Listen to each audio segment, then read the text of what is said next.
This is WFYI News Now. It's April 3rd, and I'm Zach Bundy sitting in for Abriana Herron. On today's show, a new study hopes to learn whether giving incarcerated people more resources could help them reenter society. And we have a conversation between two reporters on a feature story they've been working on to find out why Indiana schools suspended more students after the pandemic than at any point in the prior decade. Suspensions can have devastating consequences for students. They reduce their chances of graduating high school and increase their involvement in the criminal justice system. Those stories coming up, but first. The southern block of the Circle Center Mall closed on Tuesday to prepare for an extensive redevelopment project. The $600 million project aims to transform the downtown Indianapolis Mall into a hub for retail, entertainment, restaurants, offices, and living space. The new development will feature an outdoor pedestrian-friendly walkway instead of the enclosed walkways of the current mall. During this phase of construction, the mall's main concourse, food court, and access to the World of Wonders parking garage will remain open to the public.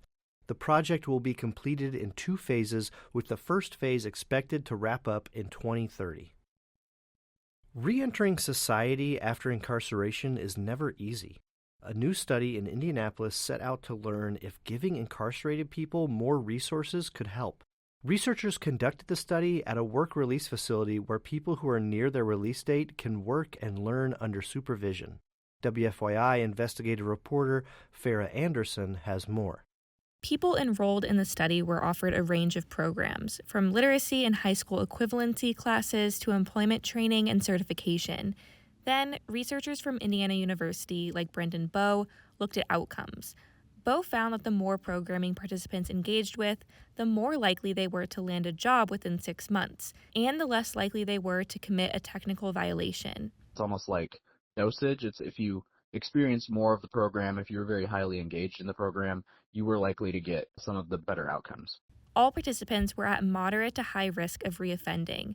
Indiana Department of Corrections data shows 1 in 3 people released in 2020 returned to an Indiana prison within 3 years. I'm Farah Anderson. And for our final story today, Indiana Public Schools suspended more than 72,000 students last academic year, one of the highest numbers in the past decade. WFYI investigative education reporters Dylan Piers-McCoy and Lee Gaines spoke with dozens of students, teachers, parents, and experts about the rise in suspensions after the pandemic. They sat down to talk about what they found. Indiana schools suspended more students after the pandemic than at any point in the prior decade. I'm Lee Gaines. I'm an investigative reporter on WFYI's education desk.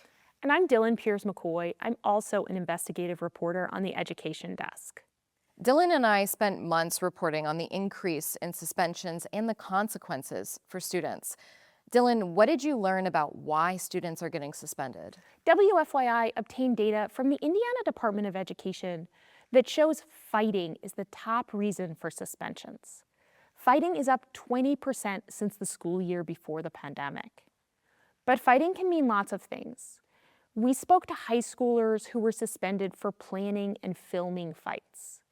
And we spoke to the parents of elementary schoolers who were suspended for playground conflicts. And we know some kids are suspended far more often than others. That's right.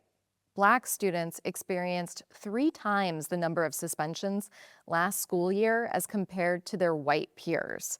And students with disabilities were suspended more than twice as often as students without disabilities. We spoke with educators about what's going on in their classrooms and why they think suspensions are up. They all had similar answers. They think student behavior is worse after the pandemic.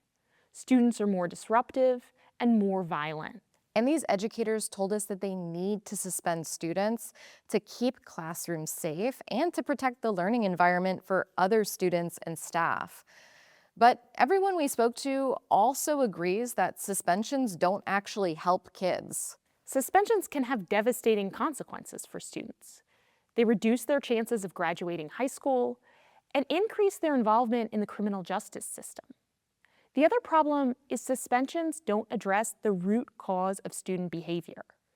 For kids who don't like school, suspensions can feel like a reward. So we know that suspensions don't work. What actually does help remedy student behavior? All the experts we spoke to say that educators and parents need to work together to identify what's triggering misbehavior in the classroom and then come up with a plan to address it. On a very basic level, experts say educators need to build relationships with their students because that's going to help their behavior in the long term. Yeah. We spoke to a third grader who's been suspended 15 times since kindergarten. She recently switched schools, and she feels like her new teachers really understand her. She hasn't been suspended since moving to the new school, and I think that really speaks to the importance of relationships. Yeah, but building relationships takes a lot of time, and schools are dealing with many different challenges right now, including trying to hire enough qualified staff. So the educators that we talked to told us they don't want to suspend kids, but sometimes that's the only option they have. The state hasn't made reducing suspensions a priority. Indiana's School Accountability Dashboard doesn't even include suspension data. That makes it difficult for parents and policymakers to evaluate which schools are suspending students most frequently.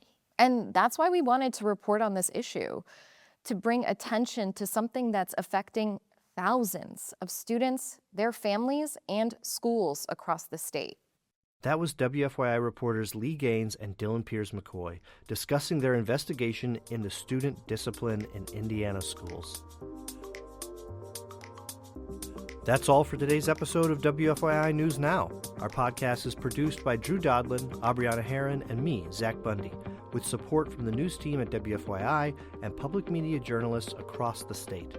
Our news director is Sarah Neal-Estes. Kendall Antron produced our music. If you liked today's episode, remember to subscribe and share, and follow WFYI on Instagram, TikTok, Facebook, and YouTube to check in on our newsroom throughout the day. Thanks for listening. We'll be back tomorrow.